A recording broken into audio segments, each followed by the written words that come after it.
Let's start with something that we can agree on. School sucks. Now, we both have our reasons to why we think this, but for me, it's because they ruined one of the best things that you can do for yourself: read. Now, reading is this great resource you can use where you can learn stuff that take you years naturally in like 20 minutes. Now, what school messes up on is a couple things. One thing are the notes. The notes, like, from my experience anyways, they don't mean anything. And they're just like, they're useless. I don't ever use them. Another thing is the annotations. Like, for my English 2 class, every single sentence is annotated with a different color. We have six annotation colors, like green, blue, pink, purple, yellow, orange, or something.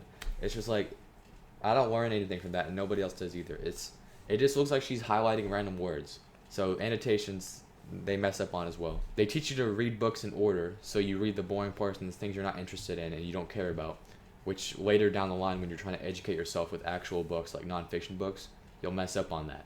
And then also, the questions for the quizzes and the tests are just meaningless. Like, I get it if the questions are like, what's the theme or what's the main idea, but I had this question on this English quiz. I started like 3 times, I had to cut it out. But I had this question where it asked us, what are their 6 hair types? What? Like, what does that have to do with the story? What does that have to do with the theme? It's not even like it's just a question that the teachers can get grades in. The first thing I just want you to know is that reading outside of school is not the same. It's completely different. It's more fulfilling, you're more mindful, you actually enjoy it. So that's the first thing I want you to get from this. If you want to experience that, watch the rest of this video. So just a disclaimer before we get into it, I'm talking purely non-fiction books, like informational books, because that's what I'm interested in. So if you're not, I guess this won't help as much. But the first thing is, you know how I was talking about how they make you read in order? Don't do that. Like for this book here,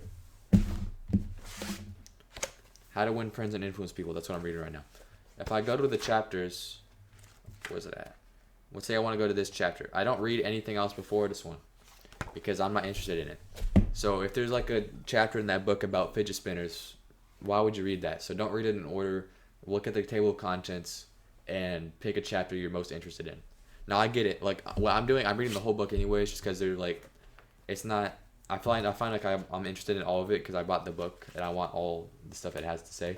But for some books like Expert Secrets or .com Secrets, they have chapters that I'm not interested in, so I didn't read them. So whenever you're reading non-fictional books, pick the parts that you're interested in, that you care about, not the parts that are just boring. Don't read the whole thing. Read what you're interested in. Now the next thing is a reading routine. Now I got this from Hamza. He's a very good self-improvement YouTuber. Yeah, so what is a reading routine? What I do is I get my book. I have a Notion tab that has it, like the routine or whatever. But you get your notebook, right? Or your book. You get pajamas, get some tea. I like sweet tea, so I get it in a cup. And then I get cozy, whatever, and I read it. So it just, what that does for you is it gets you into a routine. It also makes you look forward to doing it. So that's good, right? You want to enjoy reading. You want to enjoy learning.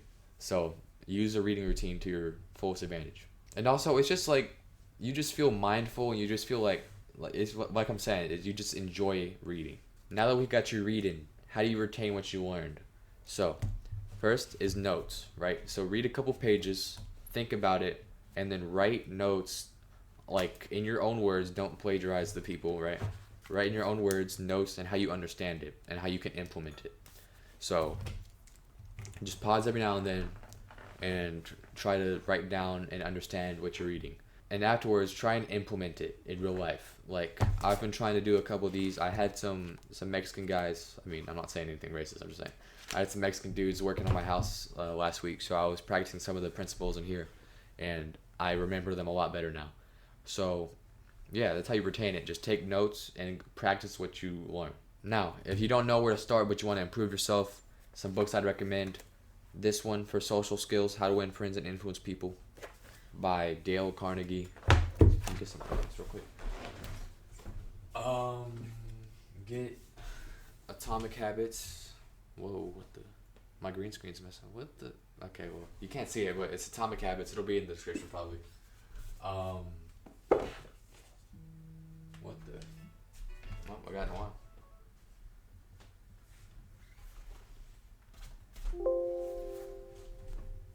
mean, those are my main two, to be honest. Those are the ones I like the most. But